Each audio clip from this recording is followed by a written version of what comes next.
पारू या मालिकेच्या आजच्या भागात आपण पाहणार आहोत. अहिल्याची तब्येत खूपच खालावलेली असते. पारू तिला विचारत असते की देवी आई तुम्ही खाली का उतरला होतात. तर अहिल्या म्हणते की पारू मी तुझ्याकडे पाणी मागितलं होतं ना, तुम्हाला पाणी का नाही दिलं. आणि मग त्यानंतर ती पारूला पाणी आणायला सांगते. पारू मात्र विचारात पडते आणि मग त्यानंतर ती खोलीतून बाहेर पडते. ती मनाशी विचार करत असते की देवा तू माझ्याकडून हे कोणतं पाप करवून घेत आहे. आणि त्याचवेळी दामिनी त्या ठिकाणी येते. ती पारूला विचारते की काय झालं ग पारू, पण पारू तिला काही सांगत नाही. तर दामिनी नाटक करत म्हणत असते की पारू मला तुझी अवस्था कळते ग, पण जर तू वहिनींना काही खायला प्यायला दिलं ना तर या घरावर आणि आदित्यवर खरंच खूप मोठं संकट येईल. त्यावर पारू म्हणत असते की दामिनी मॅडम देवी आईंची तब्येत खूपच बिघडत चालली आहे. मात्र दामिनी तिला सांगते की पारू काही झालं ना तरी हे व्रत पूर्ण व्हायलाच हवं. आणि मग त्यानंतर ती पारूला तिच्यासाठी ज्यूस आणायला सांगते. त्यामुळे पारू पटकन किचनमध्ये जाते. त्यानंतर दामिनी प्रियाकडे जाते. ती प्रियाला विचारत असते की काय करतेस तू, मी इथे तुझ्या मदतीसाठीच आले होते. तर प्रिया म्हणत असते की दामिनी काकू मला कोणतीही मदत नको आहे, उलट तुम्हाला काही हवं असेल तर सांगा. तर दामिनी म्हणत असते की नाही ग, खरं तर आज ऑफिसमध्ये महत्त्वाची मीटिंग आहे ना, त्या मीटिंगमध्ये नेमकं काय घडते हे आपल्याला कळायला हवं. आणि मग त्यानंतर ती मुद्दाम प्रियासमोर मोहनला कॉल करते. मोहन तिला म्हणत असतो की तू कशाला कॉल करतेस, मी महत्त्वाच्या मीटिंगमध्ये आहे. पण दामिनी म्हणत असते की मीटिंगमध्ये काय सुरू आहे ते सांगा मला. आणि ती मग फोन स्पीकरवर ठेवते जेणेकरून प्रियासुद्धा सगळं ऐकेल. तर मोहन हसतच म्हणत असतो की दामिनी अचानक तू बिझनेसबद्दल कसं काय विचारू लागली आहेस. तर दामिनी म्हणत असते की असं काय करता, मी आता सुधारले आहे ना, मग सांगा मला काय सुरू आहे मीटिंगमध्ये. तर मोहन सांगू लागतो की मीटिंग व्यवस्थित सुरू आहे, आदित्य असल्यावर कसलं टेन्शन. तर दामिनी म्हणत असते पण नेमकी कशाची मीटिंग आहे ही, मला आपल्या नवीन बिझनेसबद्दल सांगा ना. पण मोहन म्हणतो की हे एक टॉप सिक्रेट आहे, वहिनींनी सांगितले की कोणालाही सांगायचं नाही. तर दामिनी मुद्दाम म्हणते म्हणजे प्रीतमलासुद्धा नाही का. तर मोहन म्हणतो नाही, हे फक्त आदित्यला, वहिनींना आणि मलाच माहीत आहे. आणि ते ऐकून दामिनी लगेच प्रियाकडे बघू लागते आणि मग फोन ठेवून देत प्रियाला म्हणत असते की बघितलं ना, जसं तांदळामधून खडा बाजूला काढावा तसं या सगळ्यांनी मिळून प्रीतमला बिझनेसमधून बाजूला काढले. तुझी शाळेकडची नोकरी आहे ना ती तशीच ठेव, कारण तुम्हाला कधी दोघांना जाऊन गावाकडे राहावं लागेल हे कळणार नाही. कारण थोड्याच दिवसांमध्ये आदित्य सगळा बिझनेस त्याच्या ताब्यात घेईल. मात्र प्रिया या सगळ्या बोलण्यावर काही विश्वास ठेवत नाही आणि तेथून निघून जाते. दुसरीकडे पारू दामिनीसाठी ताट वाढत असते. तितक्यात प्रिया त्या ठिकाणी येते. ती पारूला विचारते की हे ताट तू कोणासाठी वाढलंय.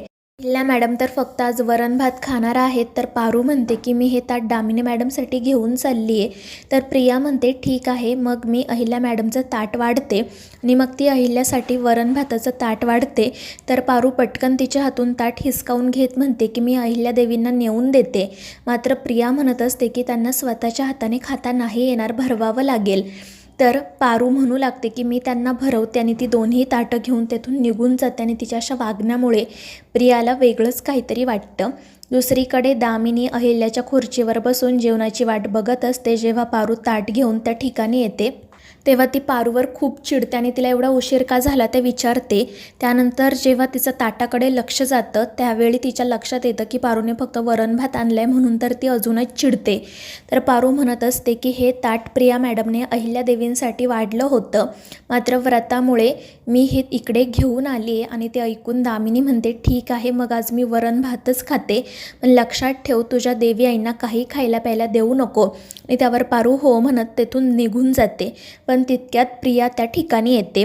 प्रिया पारूला विचारत असते की अगं पारू तू इकडे काय करतेस, तू तर अहिल्या मॅडमसाठी जेवणाचं ताट घेऊन गेली होतीस ना. आणि त्यावर पारू म्हणते की दामिनी मॅडमला भूक लागली होती म्हणून मी ते ताट त्यांना दिलं. आणि ते ऐकून प्रिया पारूवर खूप चिडते. ती म्हणत असते की तुला काही कळतंय की नाही, देवी आई आजारी आहेत ना तुझ्या, मग तरीही तू असं का वागतेस, नक्की काय झाले सांग मला. पण पारू तिला काही सांगत नाही आणि म्हणते की मी देवी आईंसाठी जेवणाचं ताट घेऊन येते. आणि मग ते ऐकून प्रिया तेथून निघून जाते. तर पारू अहिल्याची तब्येत ठीक आहे की नाही हे बघण्यासाठी तिच्या खोलीत जाते. तर अहिल्या जमिनीवर चक्कर येऊन पडलेली असते. ते बघून पारू खूप घाबरते. आणि मग ती पटकन अहिल्यासाठी पाणी आणायला निघते, पण तितक्यात दामिनी त्या ठिकाणी येते. ती पारूला म्हणत असते की तू काय करतेस, तुला कळतंय का, जर तू वहिनींना पाणी दिलं तर त्यांचं व्रत मोडेल. मात्र पारू म्हणत असते की दामिनी मॅडम आता बास करा, कोणतंही व्रत हे माणसाच्या जीवापेक्षा मोठं नसतं. आत्तापर्यंत तुमचं ऐकून मी देवी आईंना काही दिलं नाही, पण आता मी गप्प बसणार नाही, मी त्यांच्यासाठी पाणी आणणारच. आणि ते ऐकून दामिनी खूप चिडते. ती स्वतःशीच म्हणत असते की आता ही पारू माझं नाव घेतल्याशिवाय गप्प बसणार नाही, त्यामुळे मला काहीतरी करायलाच हवं. आणि मग पारू तेथून गेल्यावरती मोठमोठ्याने प्रियाला आवाज देत त्या ठिकाणी बोलावून घेते.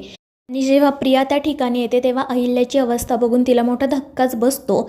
तर दामिनी नाटक करत तिला सांगत असते की बघ ना, त्या पारूने वहिनींची काय अवस्था केली आहे, त्यांना खायला प्यायला काही दिलं नाही, या खोलीत पाणी देखील ठेवलं नाही. आणि मग त्यानंतर त्या दोघीजणी अहिल्याला उठवतात, बेडवर झोपवतात. प्रिया पटकन डॉक्टरांना आणि प्रीतमला कॉल करते, तर दामिनी मुद्दाम आदित्यला कॉल करते आणि घरी बोलावून घेते. त्यामुळे आदित्य आणि मोहन घाबरूनच घरी जाण्यासाठी निघतात. तर पारू पटकन अहिल्यासाठी पाणी घेऊन येते, मात्र दामिनी तिच्यावर खूप ओरडते. तर पारू काही बोलणार इतक्यात दामिनी तिला इशारा करत गप्प राहायला सांगते. त्यामुळे पारू खाली मान घालून तेथून निघून जाते. ती अहिल्यासाठी साखर पाणी आणत असते, पण पुन्हा दामिनी त्या ठिकाणी येते आणि पारूला म्हणते की तुला काही कळतंय की नाही, तर तू वहिनींना हे साखर पाणी दिलं तर त्यांचं व्रत मोडेल आणि या घरावर खूप मोठं संकट येईल. आणि मग ती स्वतःच ते साखर पाणी पिते आणि तेथून निघून जाते. त्यामुळे पारू काळजीत पडते. त्यानंतर दामिनी पुन्हा एकदा अहिल्याकडे जाते आणि तिथे प्रियाचे पारूच्या विरोधात कान भरवू लागते. तितक्यात आदित्य आणि मोहन घरी येतात. अहिल्याची अवस्था बघून ते दोघेही खूप घाबरतात. अहिल्या डोळे देखील उघडत नसते, त्यामुळे त्या सगळ्यांच्याच पायाखालची जमीन सरकते. तर मित्रांनो, या मालिकेच्या पुढील भागांच्या अपडेटसाठी आपल्या चॅनेलला सबस्क्राईब करा.